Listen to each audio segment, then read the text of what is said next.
Okay, all right. So all of the prominent hash functions in the world can be traced back to around this time span. This is where the concepts of hash security introduced, and then these concepts were gradually improved upon. And so we're going to walk through the timeline of key events, and by walking through this, we'll also provide the foundational reasons of why we need hash functions in the first place, why these properties here are needed. So let's look at the original problem. Where did hash functions come from? So after World War II, there was this absolute explosion with people doing research and producing scientific literature.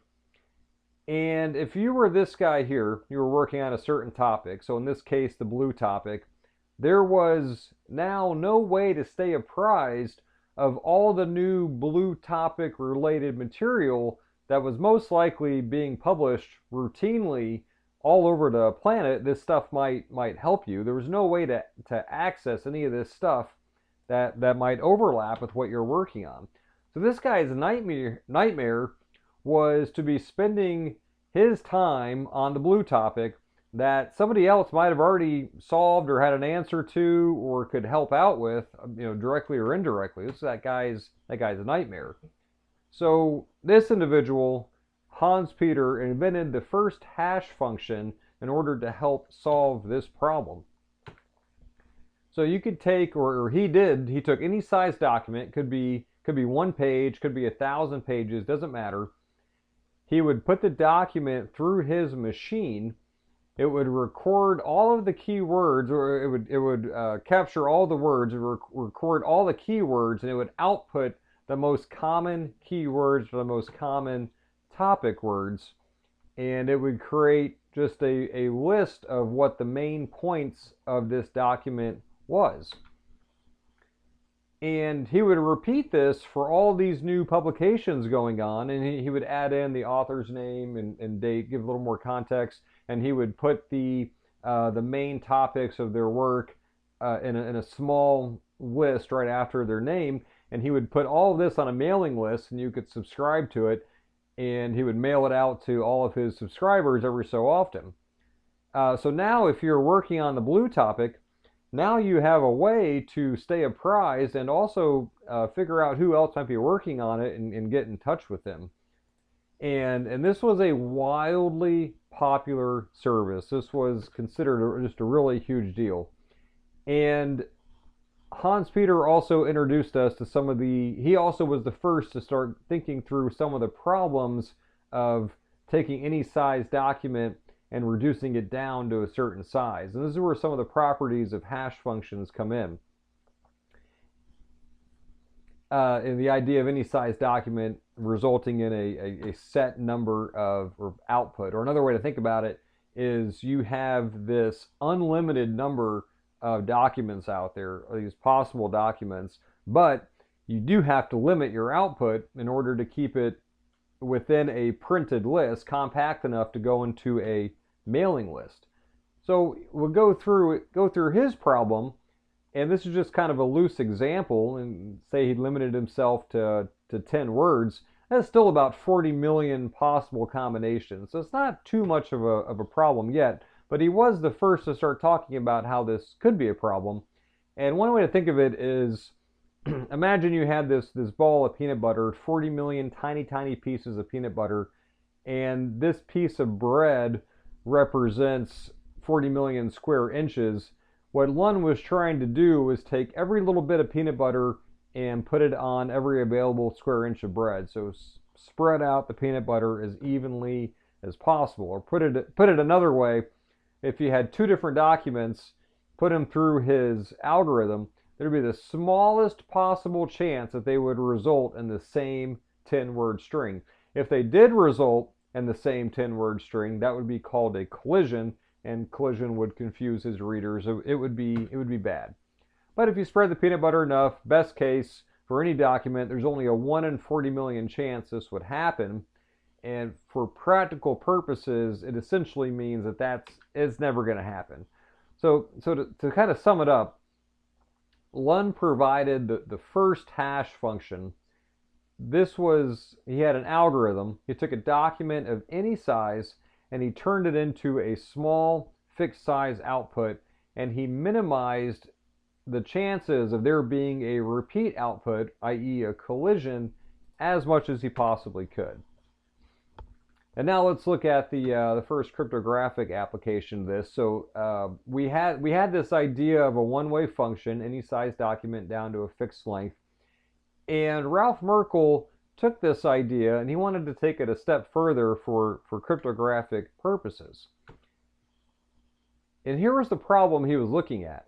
Banks were very quick to adopt computing machines, and obviously they stored financial information, but they also stored a lot of financial information. I mean, even a small bank would have hundreds or thousands of customers, and to ensure that no one was tampering with all of the financial data associated, again, even with a small bank, it was a large problem to safely store this financial information and make sure that no one was tampering with it.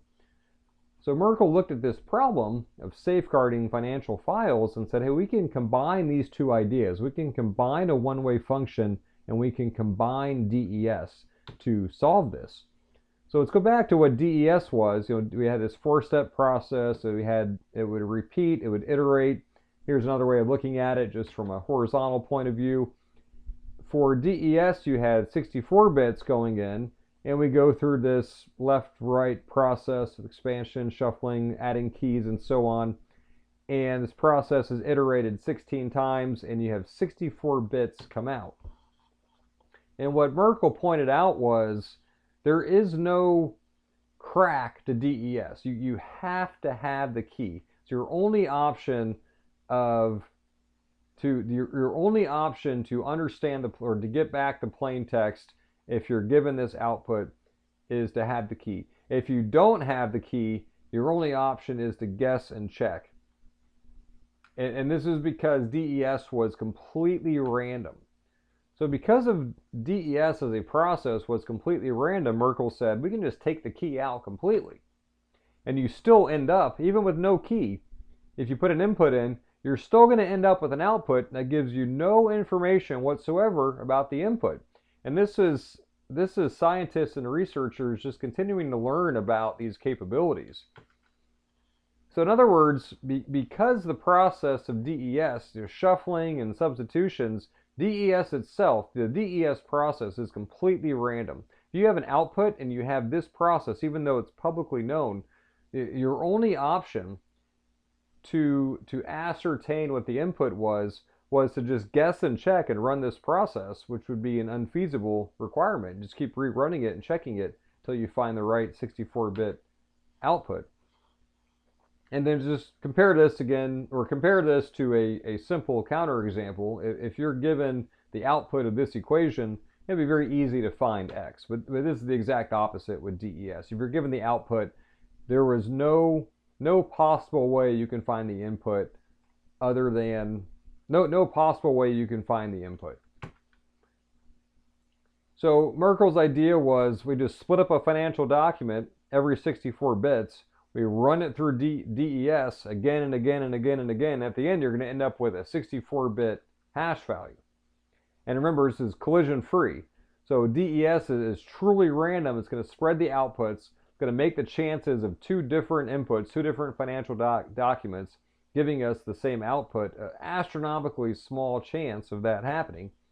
And what this meant was banks could now take their thousands and thousands of important documents. They could run each document through the DES, it's called a DES hash function, and they could create a single document that just lists all the hash values of their financial documents. And now you only have to protect one document, safeguard this one document. This was significantly cheaper to do so. And you take the rest of your documents, you still have them, and every day or every so often you run them through the DES hash function again, and you just compare them. And because of the properties of DES, any change at all if anyone tries to tamper with this, even by 1 bit, it's going to completely mess up the hash value, and you can detect if a change had been made.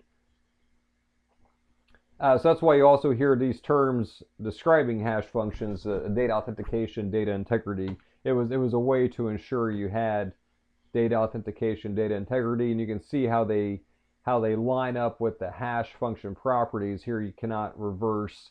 This hash function was one way only, and of course collision resistant. And then this last one here is just a fancy way of saying that the process you're going through needs to spread the peanut butter, the outputs, as much as possible over the potential output space. So Merkle combined one-way functions and DES and gave us this idea that worked. And for our next topic, we'll look at how this idea was taken and significantly improved upon to the extent that you can now put it into modern computers and it would run in the computer faster and more efficient. So here was where Merkle landed, 1970s, 1980s. The idea was taken and the first practical hash functions were built. And then MD4, and the next evolution was really all built off of MD4, and then from there is gradually evolved into their own world. And today there are many different flavors to choose from depending on what you need. And the Ripen 160 is a good starting point to see how our hash functions work today. And it's also one of the ones used in Bitcoin. So Ripen 160 takes a document, splits it up into 512-bit chunks. And small note, the last bit of a document usually needs to have some stuff added to it to make it an even 512. So this is what the textbook depiction of the process looks like, but we're going to take it just one step at a time. So first we had this 512-bit section. It's split into 16 pieces. Each piece has 32 bits. And these 32 bits are going to go into one of these boxes. And here's a close-up view of what one of these boxes looks like. And at a high level, we are doing these three things. If you recall from DES, this is exactly what DES was doing also. Breaking the linearity, shuffling, and then iterating. So we'll start off, the process starts off with 5 preset constants. These are predefined, these are given to you. They're called 32-bit words. 32 zeros and ones is what those 5 constants are. We take the first 3 constants, we're going to run them through this function that breaks the linearity, just like DES does. Look at it this way. We have 3 32-bit inputs, and we're going to have 1 32-bit output. And depending on what box you're in, this function is going to look a little different, but it's all the same concept, just breaking the linearity. And we're going to look real close at this.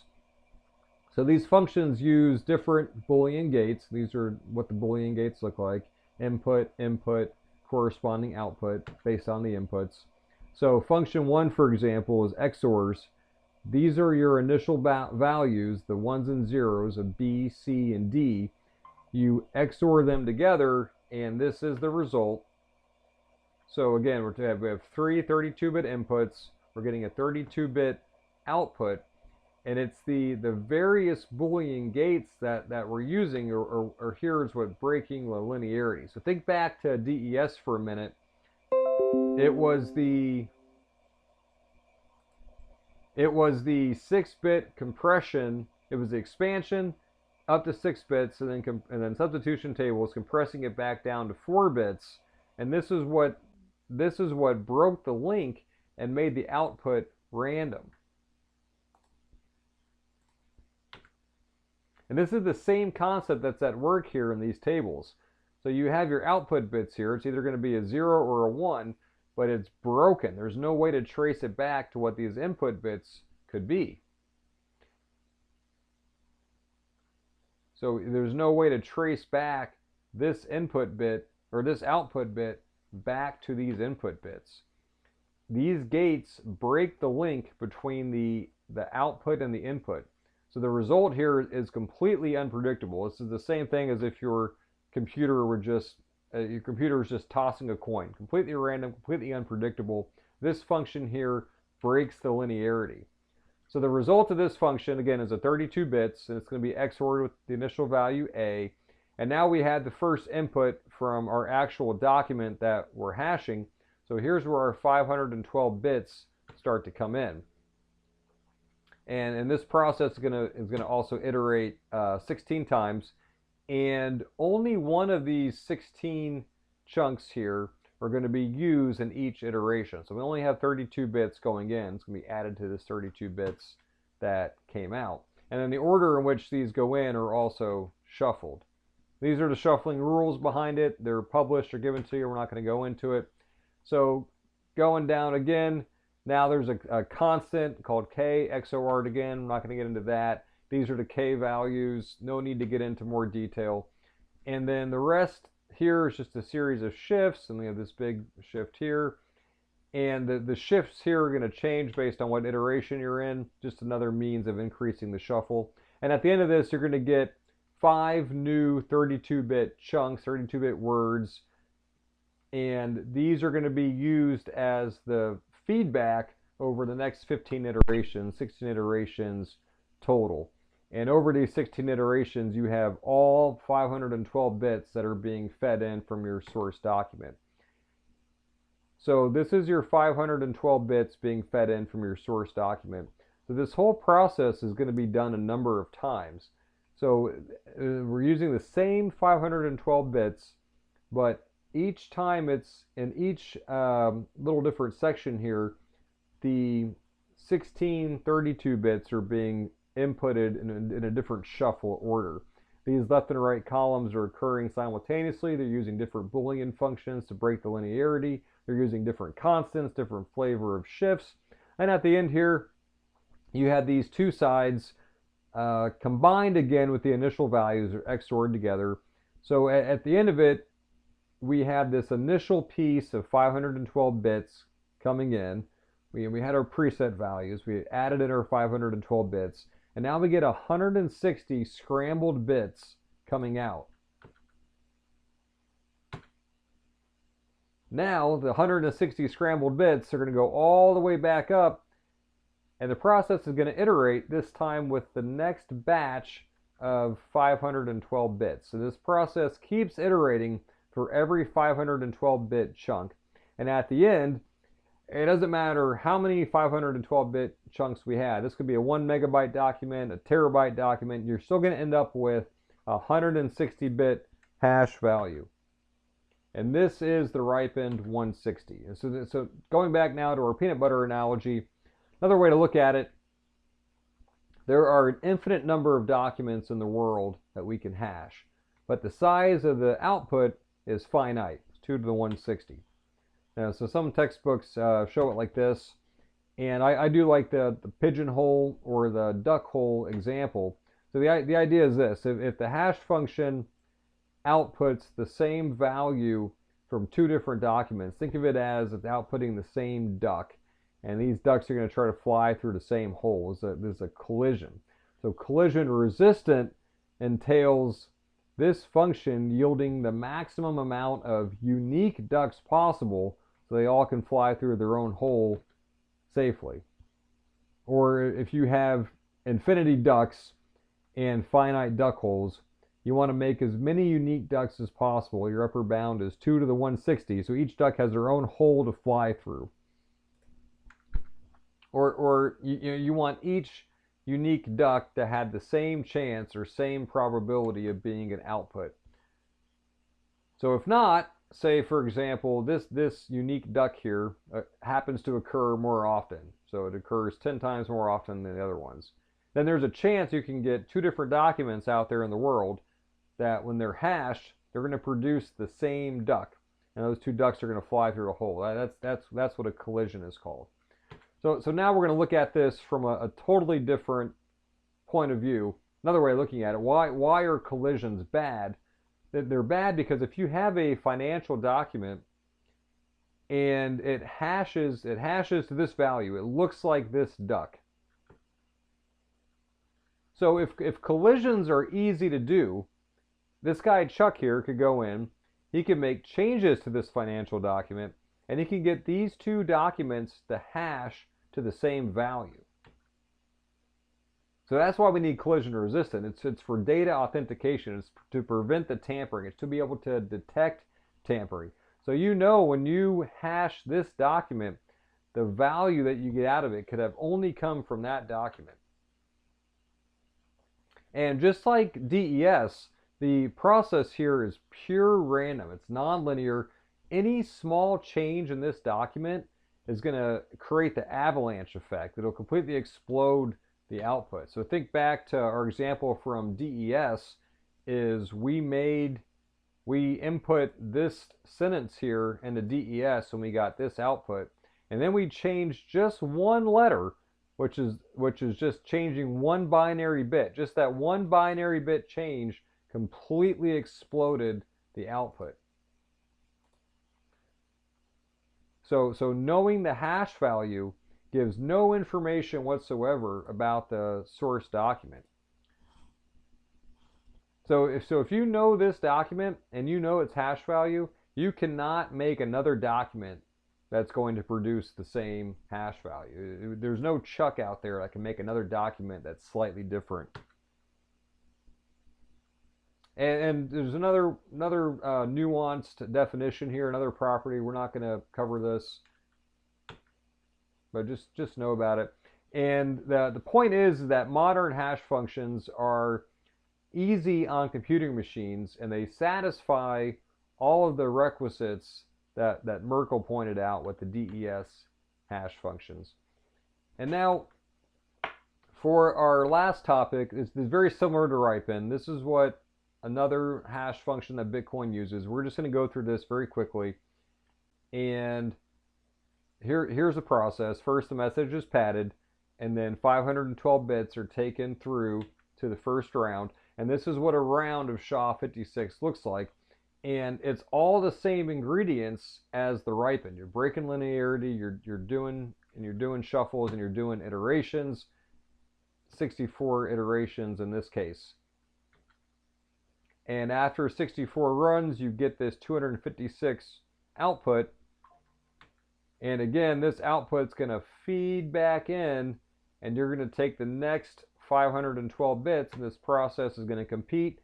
And it doesn't matter how large this document is. It could be 1 billion terabytes or just something insane.